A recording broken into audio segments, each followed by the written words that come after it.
thanks to the guys here at Cityworks for putting on this great event today. And I love how it's outdoors, breathing in that fresh air really creates that old-timey border feel. So allow me to introduce myself. My name is Matthew Crack, and I'm running to be the next mayor of Toronto.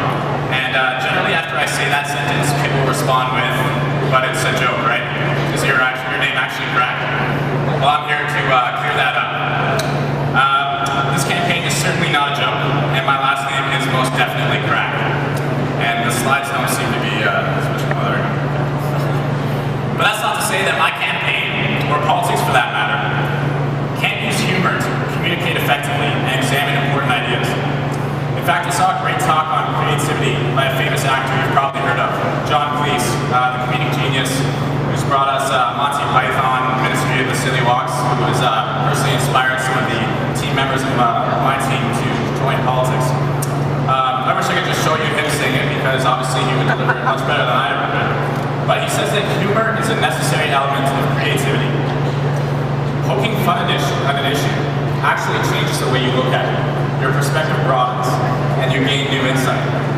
And we as a city are facing a number of problems that will certainly require creative thinking. So I urge everyone to listen to Cleese and laugh a little bit more. We seem to confuse solemnity with seriousness. I could be sitting around with friends or family and be talking about something important like education or transit and be laughing about it. But that doesn't mean the ideas that we are talking about don't carry weight. I'm also willing to bet that this paradigm is part of the reason voter turnout has been so abysmal for decades. The Western world really has this general view of politics being old, stagnant, and corrupt. While society has been progressing quickly and dramatically, it's no wonder people don't participate or care to pay attention. I'm willing to say it's politics that needs a jolt.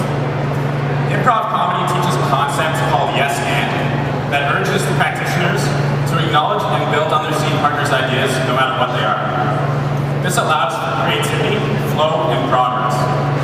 Today's political climate is very much the opposite, contrarian and controversial. Something I would like to see change, something starting with the mayor. And I personally hate the negative campaign tactics that politicians tend to take these days. I always question how someone can run a campaign like that and then hope to be the mayor or position that they're applying for and work effectively with the people that they need to after just spending months belittling their opponents. So what is the real role of the mayor? A lot of emphasis is put on their policy-making ability, and that includes the candidates themselves. But when it comes down to putting policy into practice, the mayor has one vote, just like the other 44 councillors. So instead of the mayor being a policymaker first, I see the mayor as needing to be a facilitator and a leader for city councillors. Someone who's willing to say yes and a little more often than yes but. And really allow and promote city councillors to do their best work and find the best solutions. My slides are very often a little behind there, so you can keep with it. So I also think the mayor should advocate for new types of thinking. What if we could vote from our phones, or rank our candidates in order of preference on the voting card for ranked ballot, or even give them a percentage score on how well they've done or how well we think they will do in the upcoming term. It's called range voting. If you've never heard of it, I suggest you. Or did you know that 1% of the garbage produced in Sweden ends up in landfills? Only 1%. They've invested in waste-to-energy plants that allow them to heat 20% of their homes with garbage. They're so successful at it, garbage is one of their national imports. They make money off of other countries' garbages. What are we doing in Toronto? We're asking people to take our garbage and we're giving them money for it. We could be starting to capitalize on this. And another great idea, it was emailed to me from a cab driver living in the city a few weeks ago. He had some great ideas on how to fix congestion in the city. He had the idea of more one-way streets to really synchronize traffic lights. And I went to school at McMaster University living in Hamilton, and that's how they use their streets in the downtown core. And you can get from back downtown without stopping sometimes. It's pretty amazing. But the main part of my platform is the fact that I don't have all the answers.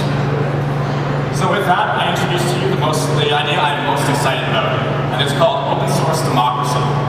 And that's actually the main platform piece my team and I are promoting during this election. You may have heard of the concept open source before. It's a new method of that's really gaining a lot of momentum in the technology industry. Individuals review and improve upon the input of others, creating a sum product that is better than any one of them could have created on their own. Some big name examples include Wikipedia, Google Autofill, or even a famous entrepreneur, Elon Musk, who's actually part Canadian, is even doing it with some of the research that him and his team finds. He just gives it to the public. This is what I want to do with municipal politics. Open source democracy would look like an online forum hosted on the city website and city application, split into two sections. On one, myself as mayor would upload all the agenda items council plans to address, and I would ask you, the people of Toronto, to give your opinion and vote on the specific municipal issues that you care about. On the other section will be a forum where any Torontonian can share their best idea or solution or problem that they're experiencing that they want the mayor, the city council, and most importantly, the rest of Toronto to hear. This increases accountability, civic engagement beyond the election, and really creates a true public opinion on issues, so we can hold our officials accountable and as well as understand where Torontonian values lie. So what is possible and what is not possible? It's an interesting question these days, because we're at a point, technologically speaking, where it seems almost anything is possible. But at the same time, we're at a point economically, politically, and culturally, and socially, where it seems like a lot less is possible. So instead of voting with your head on October 27th, I say vote with your heart and your head. And vote for someone who you believe will be a mediator in council, will represent the public's interest, brings new ideas to the table, and who will live the future that we are setting. But most importantly, somebody who embraces real change.